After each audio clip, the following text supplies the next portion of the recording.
खूप दिवसानंतर मी आज एक गोष्ट बनवणार आहे. कोणती ती कळेलच पुढे. नमस्कार मंडळी, मी पूजा. काल येताना बाजारातून ही भाजीपाला आणलेला होता, कोथिंबीर आणि मेथी, वाटाणे.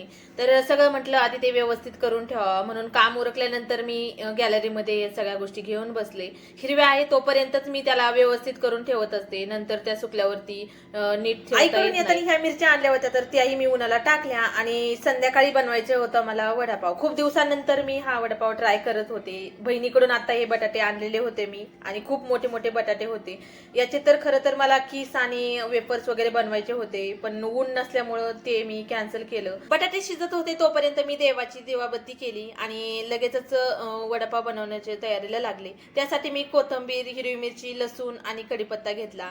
मिक्सरच्या भांड्यामध्ये मी हिरवी मिरची, लसूण आणि अद्रक जे होतं तर ते वाटून घेतलं आणि तापलेल्या तव्यावरती तेल ओतून पटकन अशी मोहरीची फोडणी दिली. त्याच्यामध्ये कढीपत्ताही ऍड केला आणि जे काही वाटण वाटलेलं होतं ते मी त्याच्यामध्ये टाकून परतून घेतलं. थोडंसं लालसर झाल्यावरती जो मॅश केलेला बटाटा होता तर तोही मी त्याच्यामध्ये ऍड केला आणि थोडीशी हळदही त्याच्यामध्ये टाकली आणि सर्व गोष्टी अशा व्यवस्थित परतून घेतल्या. परतत आल्यावरती त्याच्यामध्ये थोडंसं मीठ ऍड केलं आणि वरतून जी काही चिरलेली होती कोथिंबीर ती मी ऍड केली आणि बेसन पिठामध्ये मी टाकलं होतं थोडंसं ओवा जो होता तो क्रश केला होता आणि थोडंसं मीठ टाकलं, हळद टाकली आणि मस्त असं त्याला फेटून घेतलं आणि रेडी झालं होतं माझं वडापाव बनवण्यासाठी सगळं काही साहित्य. वडापाव सोबत खाण्यासाठी मला मिरची तळायची होती, पण मिरची खूप तिखट होती ही, त्याच्यामुळे मी 4-5 मिरच्या तळल्या आणि त्यानंतर मी छान असे सगळे वडापाव रेडी करून घेतले. वडापाव बनवता बनवताच मी एक कांदा पण चिरून घेतला होता, कारण आहो यायचे टाइम झालेला होता आणि आल्यावरती लगेचच आम्ही जेवण करणार होतो.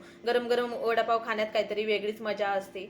आणि जे काही उरलेलं होतं हे असं भजा टाईप काढलं होतं. याची चटणी पण बनवली जाते, पण मी काय चटणी बनवणार नव्हते. मी फक्त त्याला क्रंची करून घेतलेलं आणि सगळे माझे वडापाव रेडी झाले होते. त्यानंतर आम्ही गरम गरम असं जेवण केलं आणि मायरालाही खूपच आवडलं. जेवण झाल्यानंतर मी भांडे वगैरे घासून किचन वगैरे क्लीन करून घेतला आणि त्यानंतर आम्ही गेलो होतो शतपावली करण्यासाठी. तिथे भरपूर सारे असे झोके होते आणि घसरगुंडी वगैरे पण होते आणि वर्कआउटसाठी या सगळ्या गोष्टी अवेलेबल होत्या. मी पहिल्यांदाच तिथे गेलेली होते. तुम्हाला कसं वाटलं ब्लॉग मला नक्की कमेंट्स करून सांगा. चला भेटूया नेक्स्ट ब्लॉगमध्ये. बाय.